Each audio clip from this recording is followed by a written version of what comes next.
Welcome back, everybody, to the Haast 200 Symposium. It now gives me pleasure to introduce our second presenter, who is Dr. Rosie Crane, the Honorary Curator History of Science at Otago Museum. She previously worked as a film librarian for the BBC's Natural History Unit and latterly for Natural History New Zealand.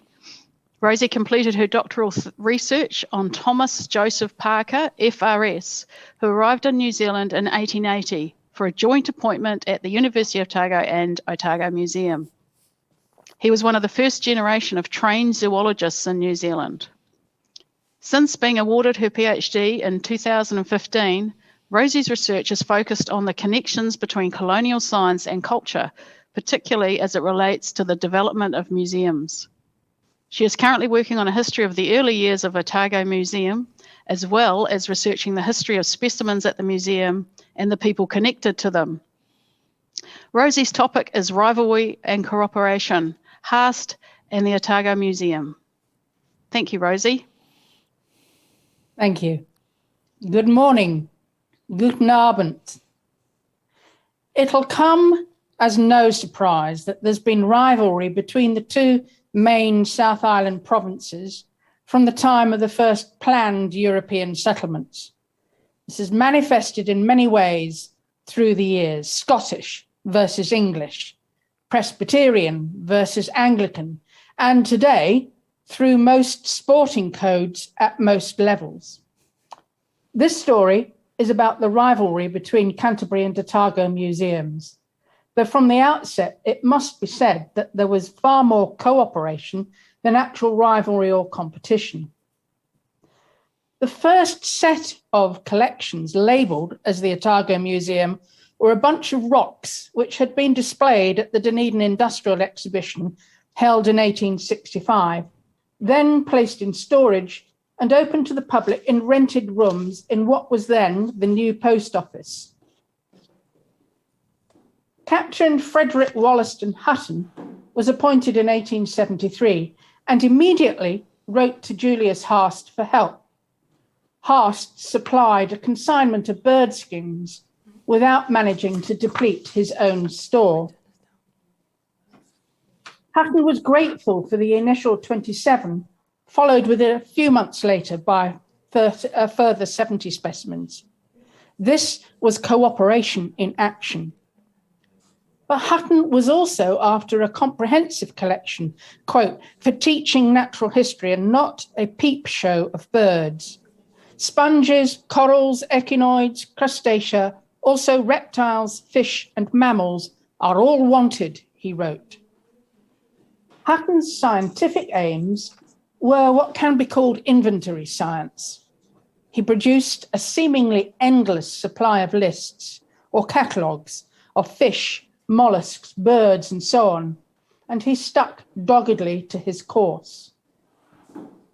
He confided in Haast. One of the principal objects of the catalogues that I'm bringing out is to supply in a cheap form the names of our animals. I expect to begin on the fossils next month. I should be only too glad to have them all named, as it will save me at any rate from innumerable mistakes.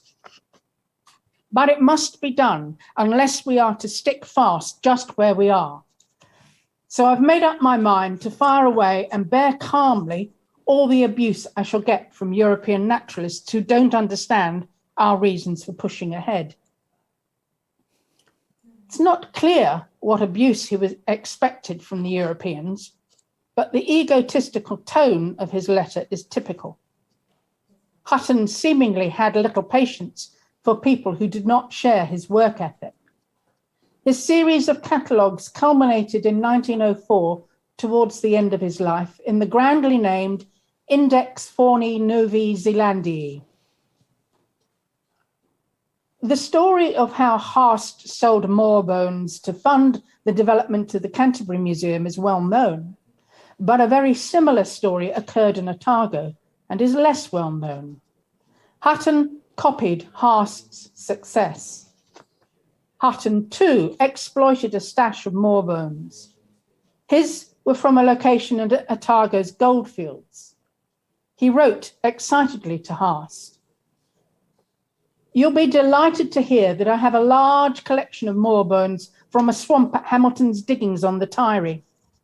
I don't know what they'll be yet, but the place is just similar to the Glenmark swamp, and the known hole full of bones is larger than the ones you got yours out of. It'll be the making of this museum, and they will have now to put up a building. A short while later, Hutton was keen to exchange some of the items with Haast. I shall be able to send you some vertebrate of the 2 bones of Neormis, a large extinct goose, presently, but I have no room to sort out my things and a great deal too much to do. One of the things he had to do was exploit his moor bones. Hutton sold and exchanged his bones through a different network of contacts to Haast. Haast swapped specimens with his German-speaking colleagues, including Louis Agassiz in Harvard, Ferdinand Müller in Melbourne, and Gerard Krefft in Sydney, whereas Hutton used British contacts. Hutton's first exchange using moor bones as currency involved Liverpool Museum. The director enthusiastically embraced Hutton's proposal to swap moor. The Dinornis elephantopus in particular will be a most desirable acquisition, he wrote, and cautiously offered some mammal skins, including lion, leopard, guanaco, teira, a genet, and a palm civet. But the largest tranche of moor bones Hutton sold to the London-based dealer Gerard and Sons, who valued the consignment at £50, and in return sent about 20 mammals to Dunedin. These included an indri, a jaguar, and several squirrels, all of which survive on display in the animal attic, and a saiga antelope which has not survived. The world taxidermy market was competitive, and there were both individual taxidermists and dealers running successful businesses. Museum curators usually wanted single specimens they could mount separately rather than grouped in cases. Haast too used Gerard and Sons, but by 1879, the market was satiated with little spotted kiwi and kakapo. There have been so many skins and skeletons sent here lately that there's now no sale for them, wrote Gerard. However, the dealer still wanted the rarer southern brown kiwi and wrote to Haast, if Apteryx australis could be sent me at £1 each, I would take 6 skins and 6 skeletons. Haast and Hutton competed then for attention from the dealer, as such exchanges meant both parties had a clear understanding of the value of the specimens under negotiation. This was rivalry in action here. Otto Finch was a well-travelled ornithologist and supplied all of New Zealand's major museums with bird skins. Just over half the birds were caught and prepared in Bremen in northwest Germany, where Finch was the curator of the local museum.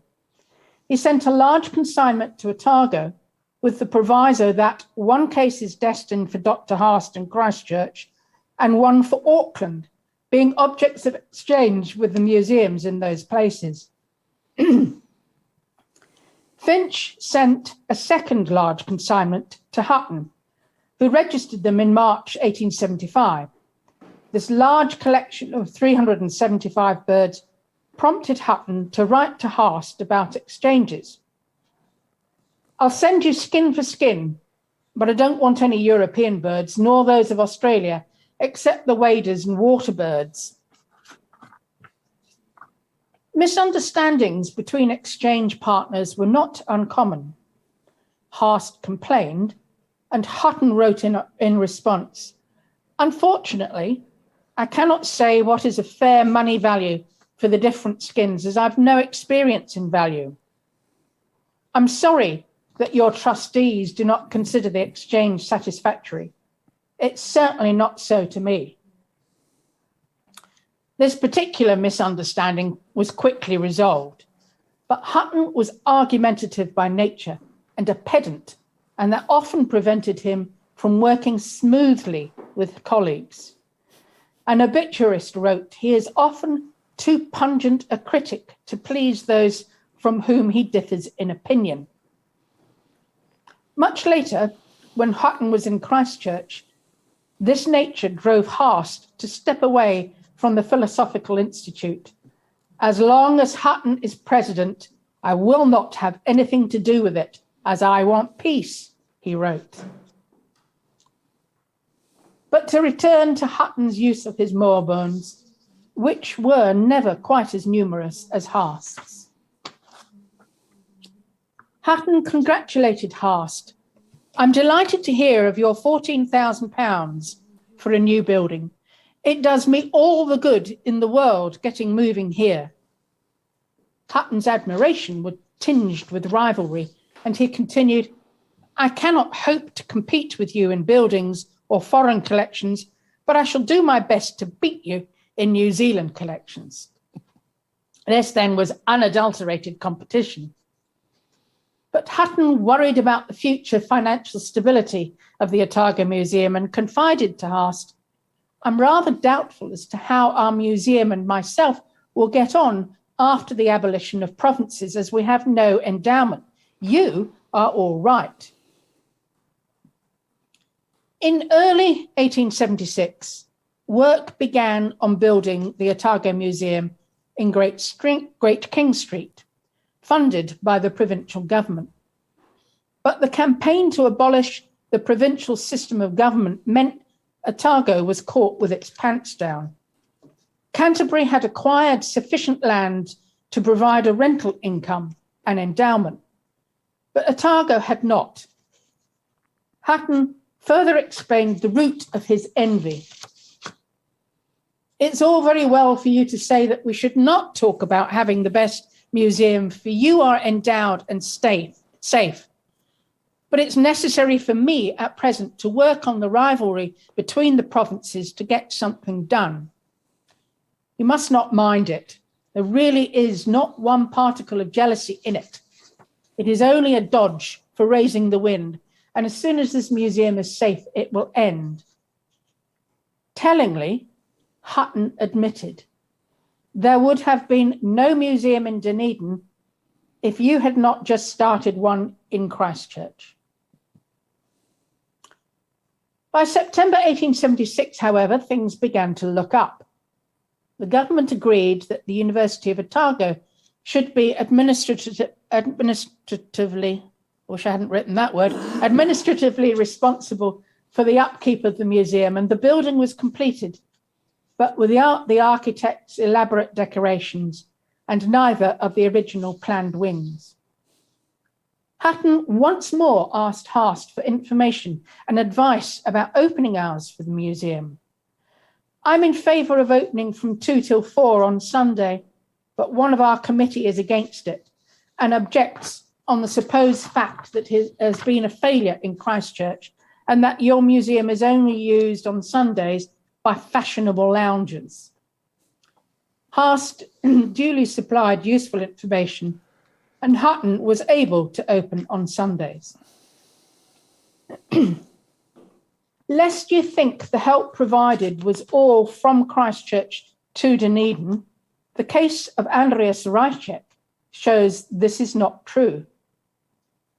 A well-known Austrian naturalist, Reichek had left Vienna after only a single year in business as a taxidermist to take up the vacant position in Canterbury. Hutton acknowledged Reichek's skills. "I think you've got a treasure in Reichek," he wrote to Haast, "and I'm surprised that he should come out for so small a salary." When Haast and Reichek needed specialist help with the preparation of an elephant, Hutton readily agreed to send Edwin Jennings, the museum taxidermist. Jennings is delighted at the idea of coming up to help Reichek. He'll take up the skin of the saiga, which, after the elephant is finished, he can, if you have no objection, stuff under the eye of Reichek. It's a lesson in stuffing deer that I want him to have most. Haast also wrote for information about the preparation of moor bones for the International Exhibition in Sydney in 1879, which Hutton duly provided, though I don't think he actually provided bones for display. But in December of that year, Hutton suddenly left Dunedin. I've been transferred to Canterbury College, and we moved to Christchurch in January. Haast's involvement with the Otago Museum continued when Hutton's replacement, Thomas Geoffrey Parker, arrived in mid-1880. He was just as keen to build up collections. He wrote to Haast, "Thank you very heartily for your kind letter of welcome. I shall be very glad of the antelope skin and still more grateful if you can at any time spare in spirit specimens of monotremes, marsupials, or amphibians." The relationship between Parker and the man old enough to be his father was harmonious and respectful. They swapped scientific information frequently. And Parker's museum differed from Hutton's. It changed from being a peep show of birds to one where it was obvious that the curator had, quote, a mania for skeletons. Parker's museum exhibits were driven by both his own research on comparative morphology and evolutionary embryology and on the needs of visitors. He taught anatomy to both zoology and medical students, for whom such courses were compulsory. He also invested time and energy in acquiring a large fin whale skeleton. This fitted with the 19th century desiderata of acquiring a large, iconic animal. Parker wrote to Haast, "We are now mounting a skeleton of what I take to be the same species as yours. It's in very good condition, except that a portion of caudal vertebrae were thrown away with the flukes, and many of the phalanges are lost. The baleen is in beautiful condition, and the skeleton altogether will be a very fine one. It's to be slung from iron girders supported by the columns. What size is your specimen? Mine is 54 feet 6 inches. Friendly teasing and rivalry between Otago and Canterbury continued. Parker publicised his activities in the museum as widely as possible and wrote to cetacean expert William Henry Flower in London. I send with this a photograph of the museum showing a skeleton of Balanoptera I had put up some time ago. I feel a little uncomfortable about the artificial pelvic bones which are modelled on a figure of Haast's. Ought they to be reversed? And you can just see them in that photograph there dangling under the tailbone.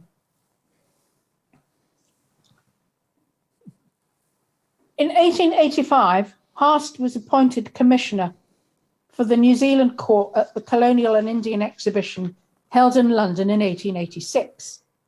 It was a huge undertaking. Parker promised to provide a large collection of the principal food fishes to be found in New Zealand waters and wrote to Haast. The collection now sent includes 43 stuffed fishes, 99 fishes in alcohol, 4 cartilaginous and 4 bony fish skeletons, a mounted octopus and 7 or 8 crustacea, and a group of tuatara with mutton birds. New Zealand newspaper reports gave parochial pride of place to the New Zealand court, and Haast's scientific approach was noted with approval. He has obtained for New Zealand a more scientific character than any other court in the exhibition.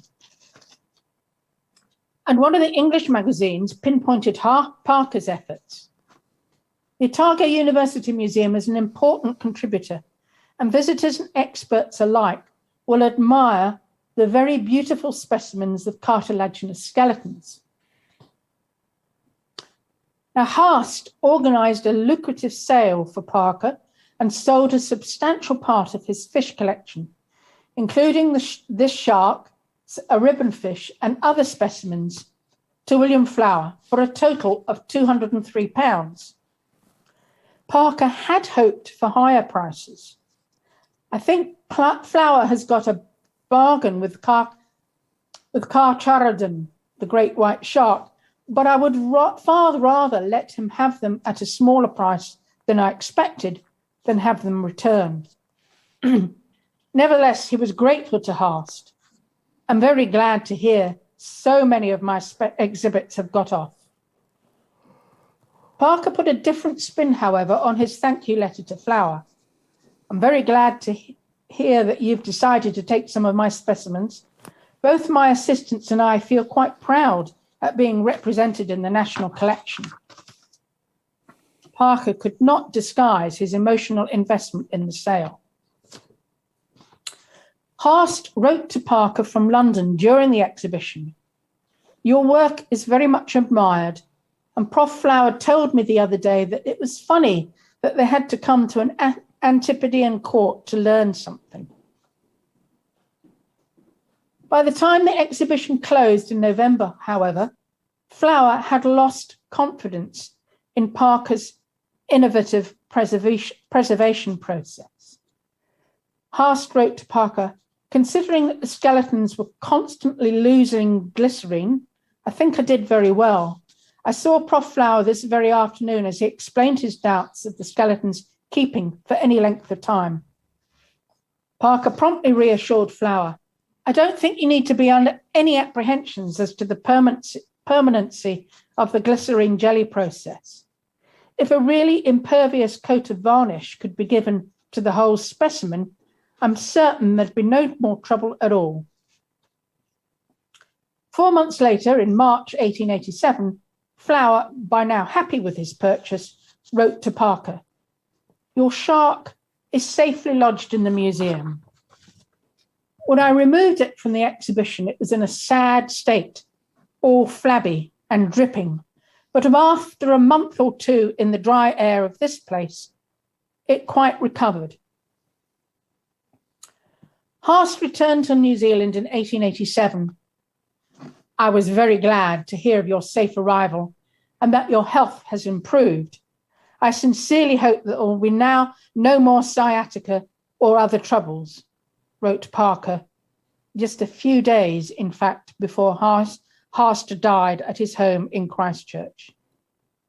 An obituary in Nature explained he had overtaxed himself, organising the exhibition and travelling while in weak health, and had died from heart disease. Haast had had considerable influence on the Otago Museum during its formative years, whether by supplying specimens, enabling the taxidermist to upskill, or by being an agent in the sale of specimens.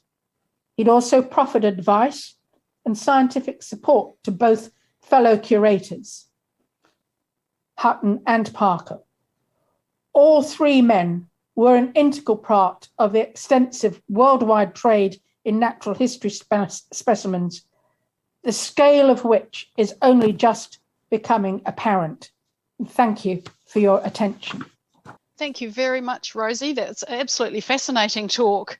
It was wonderful, especially for me to hear Hutton's words. I really enjoyed that. And your talks provided a real insight into the development of museums and particularly the significance of moa bones. That's fascinating. And also how museum directors operated and their wheeling and dealing, basically. I thought that was fantastic. And I also enjoyed hearing about the influence of directors on museum collections. I think that's still something that we think about, it still happens today. It's quite an interesting topic. So thank you very much, Rosie.